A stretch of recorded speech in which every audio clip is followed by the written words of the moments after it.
রাধে রাধে বন্ধুরা, শুভ নববর্ষের তোমাদের সবাইকে জানাই অনেক অনেক শুভেচ্ছা এবং অভিনন্দন। তো সারাটা বছর আমার সব বন্ধুদের যেন ভালো কাটে, তো এই শুভেচ্ছা জানিয়ে আজকের ব্লগটা শুরু করলাম। তো আজ হলো বুধবার আর বৈশাখ মাসের 1 তারিখ। তো নতুন বছর শুরু, তো নতুন বছরের দিনটাও নতুন করেই আরম্ভ করলাম। তো তোমরা তো নিশ্চয়ই আগের ব্লগে দেখেছো যে এই ধাঁটিটা আমি পয়লা বৈশাখে নতুন কিনেছি। তো আজকে সকালেই আর কি এটা নতুন পরলাম। তো কেমন লাগছে অবশ্যই আমাকে কমেন্ট করে জানিও। তো যাই হোক, সকালটা তো মানে সকাল বলতে ভোর ভোর উঠেছি প্রতিদিনের মতোই আজকেও। তো ওরা যেহেতু মর্নিং ওয়াকে চলে গেছে, তো ছেলে ঘুমাচ্ছে। তো এরপর আমি কি বলো তো, আমার কাজগুলো একটু গুছিয়ে নেব। তো তার আগে নিজে একটু ফ্রেশ হয়ে নিলাম। তো ফ্রেশ বলতে একটু ধরো একটু সাজুগুজু করে নিলাম। তো সকালবেলায় না সাজুগুজু করতে কিন্তু বেশ ভালোই লাগে। তো এদিকে দেখো, রুমটা কিন্তু আগে ঝাঁটপাট দিয়ে নিয়েছি, তারপর মোছামুছির কাজটা করছি। তো ছেলে যেহেতু ঘুমাচ্ছে, তো ভাবলাম ওদেরও আসতে একটু দেরি আছে, তো কেননা বাড়ির বাসি কাজগুলো আগে সেরে নিই। তো যতই মানে 1 জানুয়ারি হোক বা মানে পয়লা বৈশাখই হোক, আমাদের গৃহিণীদের তো কাজকর্ম আছে, মানে আমাদের এই কাজকর্মের ছুটি নেই একদম। তো আমাদের কাজ তো আমাদের করতেই হবে বলো। তো না হলে তো বাড়িঘর পরিষ্কার রাখাই যাবে না। তো এদিকে ভালো করে রুমগুলো মুছে নিচ্ছি। আর সকালে যেহেতু কাজগুলো মানে সারা হয়ে গেল, তো ভাবছি মেয়ে এলে, মেয়ে খাওয়া হয়ে গেলে ওকে একবার পড়তে বসাবো, কেননা টিউশনির স্যার আজকে ছুটি দিয়েছে পয়লা বৈশাখ বলে। তো নাইটিটার এই পিছনের দিকটা যে লালের ওপর এত সুন্দর যে ফুলের ছাপটা, এটা না মানে যেটা দেখতে পাই না, কিন্তু এই ক্যামেরায় দেখতে না কি সুন্দর লাগছে জানো তো। তো যাই হোক, মেয়েরা কিন্তু ছুটে চলে এসেছে, মানে মেয়ে আর ওর বাপি তো ছুটে চলে এসেছে। আর ওদেরকে এখন খেতেও দিয়ে দেব। তো ভাবছি যে এখানটা একবারে মুছে শেষ করে দিই, তারপর ওদের খেতেটা দেব। তো কালকে রাতে জিরে জলটা ভিজিয়ে রেখেছিলাম, আর এই রুমটা মুছতে মুছতেই না জলটা ওভেনে বসিয়ে দিয়ে এসেছি। জলটা এদিকে গরম হচ্ছে, আর এদিকে দেখো মুছে নিয়ে জলটা নিয়ে এসে এই যে 2টো গ্লাসের মধ্যে জলটা ছেঁকে দিলাম। তো রাতে ভিজিয়ে রাখলে না জলটা খুব সুন্দর কালার আসে জানো তো। তো এদিকে মেয়েকে দিয়ে দিয়ে আর তোমাদের দাদাভাইকে ওখানে দিতে গেলাম। তো তোমাদের দাদাভাই এদিকে দেখো আম শাখা রেডি করছিল। তো আমাদের একটা দোকানে আজকে পুজো হবে, তো সেখানেই আর কি লাগানো হবে আম শাখাটা। তো বাদবাকি পুজোর জোগাড়ও করে নিয়েছে আর কি। তো সকালবেলায় না রেডি করলে হবে না। তো যাই হোক, এদিকে আমি ওভেনটা পরিষ্কার করে মুছে নিচ্ছি। তো ছেলে কিন্তু ঘুম থেকে উঠে পড়েছে অলরেডি। ওই তখন কটা বাজবে, 6:30টার মতো বাজবে। তো তখন ছেলে ঘুম থেকে উঠে পড়েছে। তো ছেলেকে এখন ও দিদিয়াই সামালছে। তো আজকে ভাবলাম যে বছরের প্রথম দিনটা জলখাবারে ভালো কিছু বানাই। তো সেই জন্য একদম কুকারের মধ্যে আলুটা সেদ্ধ করে নিলাম, সেদ্ধ করে নিয়ে আর এই যে দেখো বড় একটা গ্লাসের মধ্যে দিয়ে আলুগুলো ভালো করে আর কি মেখে নিচ্ছি। তো এত গরম, হাত দিয়ে তো একদমই মাখা যাবে না, আর একটা গ্লাস নিয়ে মাখলে বেশ সুবিধাই হয়। তো ভালো করে আলুটা মেখে নিয়ে এদিকে কড়াইয়ের মধ্যে কিন্তু তেল গরম করতে বসিয়ে দিলাম যেহেতু অনেকটা জিনিস মানে অনেকটাই বানাবো, তো সেই জন্য আর গ্যাস ওভেনে করলাম না, উনানের মধ্যেই বসিয়ে দিলাম। তো এদিকে মশলার মধ্যে একটু টমেটো, আদা, লঙ্কা বেটে নিয়েছিলাম, আর এদিকে শুকনো লঙ্কা আর গোটা জিরে ফোড়ন দিয়ে দিয়েছিলাম, দিয়ে ভালো করে একটু মশলাটা কষিয়ে নিচ্ছি। তো এর মধ্যে একদম নুন আর হলুদটা দিয়ে দেব, তাহলে কি বলো তো ভালো করে মিক্সড হয়ে যাবে। মশলাটার মধ্যে মিক্সড হয়ে গেলে না, ওই যখন আলুটা সেদ্ধ করে রেখেছি, ম্যাশ করে রেখেছি, ওটা এর মধ্যে ঢেলে দেব।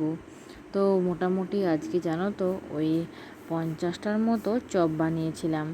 তো বাড়িতে তো আর যা খাওয়াই হয়, তারপরে একজনকে দেওয়াও হয়। তো সেই জন্যই আর কি অনেকটা পরিমাণই বানাতে হয়। তারপর তো আমাদের বাড়িতে 10জন সদস্য, আর ছেলের জন্য না লঙ্কা ছাড়া একটা চপ বানিয়েছিলাম। তো সবাই যেহেতু খাবে, আমার ছেলে তো খেতে বেশ ভালোই বাসে, তো সেই জন্য ওর জন্য একটা বানিয়েছিলাম।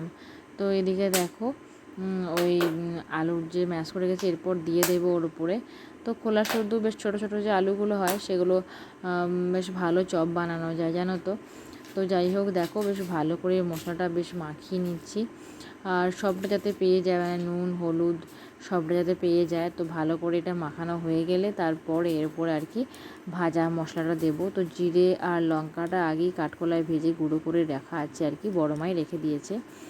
তো তারপর আলুর পুরটা সব রেডি করে নিয়ে রেডি করে নিয়ে এরপর দেখো বেসনটা ফাটিয়ে আর কড়াইয়ের মধ্যে দিয়ে দিয়েছি। তো এই কাজটা খুব তাড়াতাড়ির মধ্যে করছি না, তো যেটুকু পেরেছি তোমাদের মানে শেয়ার করেছি।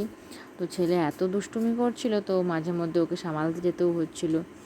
তো এদিকে দেখো অনেকটা পরিমাণ তেল দিয়েছি যাতে খুব তাড়াতাড়ি হয়ে যায়, মানে একটা কড়াইয়ের মধ্যে অন্তত 8টা চপ যাতে ছাঁকা যায়। তো একের পর এক সব কটা চপ আমি ভাজতে দিয়ে দিলাম। আর যেহেতু উনানে হচ্ছে, দেখো যেগুলো প্রথমে দিলাম সেগুলো কিন্তু এই মধ্যেই বেশ লাল লাল মতন হয়ে গেছে। আর চপ দেখবে একটু নুন ঝাল না হলে খেতে ভালো লাগে না। তো তোমাদের দাদাভাই সেই সময় পুজোর জোগাড়গুলো নিতে এসেছিলো, তো তোমাদের দাদাভাইকে গরম গরম দুটো দিয়ে দিলাম। হ্যাঁ, এছাড়াও কিন্তু মেয়ের বান্ধবীরা সব এসেছিলো, তো ওদেরকেও খেতে দিয়ে দিয়েছিলাম গরম গরম। আর আমি, মা, বড় মা আমরাও নিয়েছিলাম। তো মোটামুটি ওই গরম গরমই 10টা চপ আমাদের খাওয়া হয়ে গিয়েছিল। তো বাড়ির জিনিসের এইটাই হচ্ছে মেন আনন্দ। তো দোকান থেকে বা বাজার থেকে কিনে আনতে হলে হয়তো 10টা চপ নিয়ে এসেই 10জন খেতাম, কিন্তু যেহেতু বাড়ির তৈরি মানে অনেক পরিমাণ বানিয়েছি, তো সেই জন্য মানে মাপা খাওয়া। তো এক একজন তো মোটামুটি আমাদের বাড়িতে 3 থেকে 4টে করে চপ খেয়ে নেয়। মানে কি বলো তো, ভালোবাসে আর কি। তো আমাদের বাড়িতে ওই নিরামিষ রান্না হয়, তো ডিমটা তো একদমই হয় না, তো সেই জন্য বেগনে আর পোস্ত রান্নাটাই বেশি হয়। তো যাই হোক, দেখো সব কটা চপ কিন্তু আমি লাল লাল করে ভেজে নিয়েছি। ভেজে নিয়ে এরপর একে একে সব তুলে দিলাম। আর মোটামুটি দেখো কড়াইয়ের মধ্যে কিন্তু ওই 8টা 9টার মতো চপ একবারে ভাজা গিয়েছে। তো এরপর একে একে অনেকগুলো চপই আর কি ছেঁকেছিলাম। আর কিছুটা বাকি ছিল, তো লাস্টের দিকটা বড় মা বানিয়ে নিয়েছিল। তো কেননা আমাকে না ছেলেকে খাওয়াতে হতো, ছেলের খাওয়ানোর সময় হয়ে গিয়েছিল, তো সেই জন্য আর কি চলে গিয়েছিলাম। আর এদিকে দেখো মেয়েদের আজকে ফিস্ট, মানে মুড়ি ফিস্ট করছে আর কি, মেয়ের 3 বান্ধবী মিলে, আর মানে 3 মেয়ে মিলে আর কি। তো ওদের নিজেদের বাড়ি থেকে সব এক একজন এক এক রকম মুড়ি খাবার এনেছে। তো সেও ভাজা, কুমড়ো তরকারি, বেগনি, পেঁয়াজ ছিল, তারপর আমাদের বাড়ির চপ ছিল। তো আমার মেয়ে হচ্ছে একটা বড় জায়গার মধ্যে মুড়িটা মাখাচ্ছিল। আর ওরা সবাই মিলে আর কি একসাথে মজা করে খেয়েছিল, জানো তো। তো এই যে মজা করে খাওয়ার এর আনন্দটাই আলাদা। তো আমরাও না ছোটোবেলায় এরকম ছিলাম যে একসঙ্গে মিলেমিশে খাবো, কেউ বাড়িতে এলে কি ভালো লাগতো। তো মনে হতো ওর সাথেই আর কি শোবো, ওর সাথেই খাবো, এরকম একটা ভাব ছিল। তো সবার মধ্যে এটা মানে ছোটোবেলায় সবার মধ্যেই থাকে। তো বড় হলে যে যা নিজের নিজের স্থানে চলে যায়, এটাই আর কি সত্যি। তো যাই হোক, ওরা খাচ্ছিল। আর কি বলো তো, মজা মানে যখনই দেখবে কোনো দিন আর কি, যেদিন বিশেষ দিনে মজা হয়, আনন্দ হয়, তখন মনে হয় সবাই মিলেই করি। তো যাই হোক, ওরা মজা করে খাচ্ছিল আর আমি তার ফাঁকে স্নানটা সেরে নিয়েছি। তো স্নান টান সেরে তোমাদের দাদাভাই এই যে বাজার থেকে ফুলের মালা নিয়ে এসেছিলো, তো রজনীগন্ধা ফুল এবং গাঁদা ফুলের মালা নিয়ে এসেছিলো। তো সব কটা মালা আমি ঠিক করে এদিকে ঠাকুর ঘরে মানে সব ঠাকুরদের আর কি পরিয়ে দিলাম। তো রাধা মাধবকে মানে লক্ষ্মীনারায়ণের যে পিকচারটা ছিল, তারপর জগন্নাথ দেবের যে পিকচারটা ছিল, সব সুন্দর করে মালাগুলো পরিয়ে দিলাম। তো কি বলো তো, মানে আজ তো মানে আজকের দিনটা ঠাকুর ঘর থেকেই তো শুরু করেছি, আর আজকের দিনটা আমি বেশিরভাগ সময় কিন্তু ঠাকুর ঘরেই কাটিয়েছি। তো বছরের প্রথম দিন যেন মানে গোবিন্দের চরণে মানে সারা জীবন এভাবেই কাটাতে পারি, তো ওই একটা ভাবনা একটা থেকেই যায়। তো এদিকে দেখো আমি তো গোপাল সোনাদের স্নান করাবই। আর গোপাল সোনাদের জন্য না খুব সুন্দর সুন্দর ড্রেস, মানে গরমের ড্রেস কিন্তু আমাদের যে পিসশাশুড়ি মা হয় মানে তিনি এনেছিলেন। তো সব রেখে দিয়েছি, আর এবং আজকেই সেই নতুন ড্রেসগুলো আমি পরাবো। তো প্রথমে মালাটা দিয়ে দিলাম, মালাটা দিয়ে এদিকে আজকে যেহেতু পয়লা বৈশাখ, এখানে জল দিতে চলে এলাম। তো ওই হলুদ সিঁদুরের ফোঁটা দিয়ে আর ওই মিষ্টি ফল প্রসাদ ফুল দিয়ে পুজো করে আর ওই ঘরটার মধ্যে জল দিয়ে দিয়েছিলাম। তো বড় মা আমি দুজনেই বেরিয়েছিলাম। তো প্রথমে বড় মা দিয়ে দিচ্ছিলো আর কি, দেখো যেমনভাবে আমি বললাম। তো আমাদের যে মহাপ্রভুর বেদি আছে ওখান থেকে সোজা চলে এসেছি শিবঘরে। তো শিবঘরেও এই একইভাবে আর কি একই নিয়মে জল দিয়ে দিচ্ছিলাম। তো এই শিব যে মন্দিরটা না, সেই মন্দিরটা আমাদের বাড়ির খুব পাশেই, জানো তো। তো ওখানে প্রত্যেক বছরই আমরা জল দিতে আসি এবং বট গাছ আর অশ্বত্থ গাছেও জল দিই এবং বাড়ির তুলসী মন্দিরেও। তো তোমরা আগের দিন দেখেছো আর কি। তো সেভাবে আর কি জল দিয়ে তারপর এই যে চলে এলাম আমার গোপাল সোনাদের স্নান দিতে।